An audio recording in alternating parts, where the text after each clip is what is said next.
I never thought something like this would happen.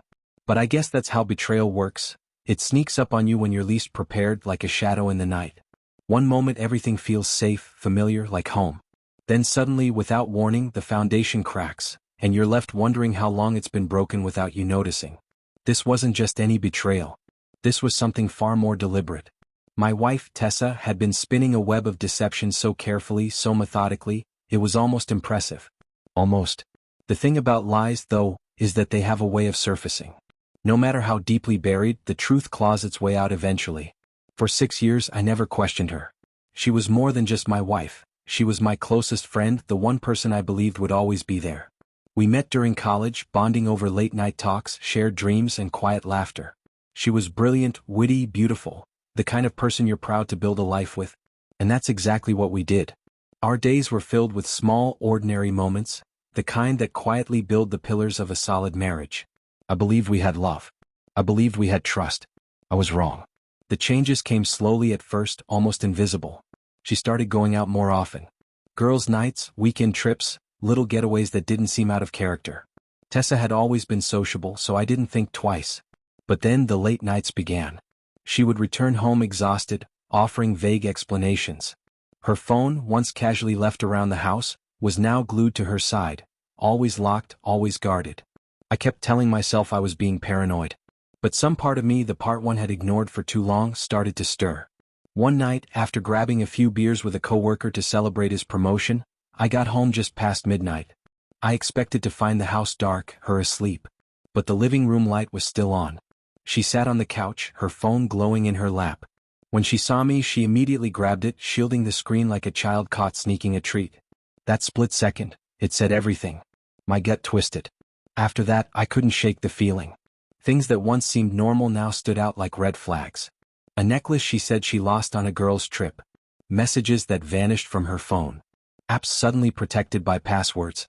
Our conversations became thin, forced, like we were strangers pretending to remember how to talk to each other. There was a distance in her gaze, a detachment I couldn't name. When she looked at me, it was like she wasn't really seeing me anymore. Then came the night she went out to a new bar with friends. She talked about it for days. I didn't stop her, figured she needed a night out. But when she got home, something was off. She was more tipsy than usual, her lipstick too fresh, her makeup untouched despite hours out. She gave me a quick kiss on the cheek and darted to the bathroom. I told myself I was imagining things, but the doubt had already taken root. A few days later, I found her up late again, texting in the dark. She usually went to bed early, but now she was glued to her phone, fingers typing rapidly, then backspacing, rewriting, like someone crafting the perfect message. My chest tightened. The next morning, I overheard her on a call while I worked from home. Her tone was soft, teasing, unfamiliar. "I can't wait to see you again," she whispered. My blood froze. I didn't need any more signs. I knew. She was involved with someone else. But I didn't confront her. Not yet. I buried the anger and heartbreak, choosing control over chaos. I wanted to see just how deep this went. I needed proof. I started watching her more carefully. Obsessively even. Every move, every word, every little change. She went out more frequently, each time with an excuse that didn't quite add up. Her texts were constant. Her destinations unfamiliar. Then one day I noticed an envelope on the counter. It was addressed to her but had no return name, just a stamp from a nearby city. I hesitated, then opened it. Inside was a hotel reservation. A man's name I didn't recognize. Not a friend. Not a coworker. A stranger. That was it. That was the confirmation I needed. I didn't say anything, not right away. I played my part, waiting in silence, collecting every piece of this carefully hidden truth.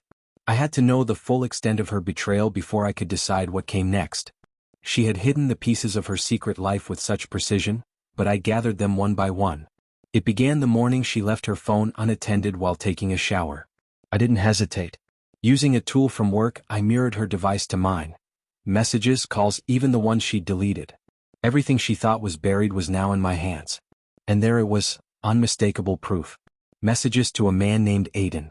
The man she now revolved around. He had taken my place in the life we'd built together. There were endless photos, intimate texts, confessions of love and longing. Hotel room selfies. "I miss you, I can't wait to see you again." The kind of warmth and closeness I hadn't felt from her in years now shared with someone else. I read it all. Every word chipped away at something inside me. But I stayed calm. Not out of strength but out of preparation. I needed more than screenshots. I needed undeniable proof. So I hired a private investigator. I wanted to confirm what I already knew, what she did when she said she was working late, who she was really seeing when she claimed she was out with friends. It didn't take long. The investigator sent me photos of her and Aiden together, at cafes walking side by side, their hands intertwined. A kiss exchanged before she got into his car and drove off with him. That was it. I was done being deceived. I began to plan. Carefully. Methodically. I booked a cabin. Isolated, quiet, surrounded by woods. I told her it was a surprise getaway. She smiled, excited, completely unaware. That first night I made dinner, poured wine, played the role. She was relaxed, thinking it was a chance to reconnect. And then, when the time was right, I handed her an envelope. She opened it, curious, then silent. Inside were the photographs, the hotel receipts, the messages. Everything. I had printed it all, every detail of her hidden affair laid bare before her. Her face went pale. Her hands shook. Marcus. I didn't mean for it to happen, she stuttered. I looked at her. My voice was steady, cold. You didn't mean to fall in love with him? You didn't mean to throw away everything we built? I didn't raise my voice. I didn't cry. I simply told her the truth, that I'd known for a long time, that I had watched her movements, gathered evidence, and prepared for this moment. I slid the divorce papers across the table. Sign them. Or I'll make sure everyone, your family, your friends, your job, knows everything. She didn't argue. She signed. The next morning I drove her back to the city. She didn't say a word. Just dragged her suitcase out of the car and disappeared from my life. I watched her go. There were no dramatic farewells. Just silence. It wasn't closure, not yet, but it was something. In the weeks that followed, she reached out. Messages, calls, even handwritten letters. She begged for another chance. But I had no more words for her. I didn't need to respond. I had already begun to rebuild.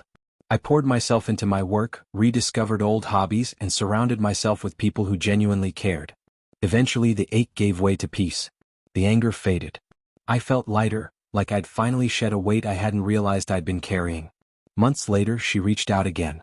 Not to beg this time but to say goodbye. She said she had moved on. That she and Aiden were building a life together. Maybe it was true. Maybe it wasn't. Either way, it didn't matter. I didn't respond. Because by then I had already won. Not through revenge or shouting or exposing her to the world. The most powerful thing I did was walk away. Quietly. With dignity. I took back my life and left her with nothing but the memory of what she lost. She threw away someone who would have loved her through anything. And that's a truth she'll have to live with. I didn't just survive the betrayal, I came out stronger.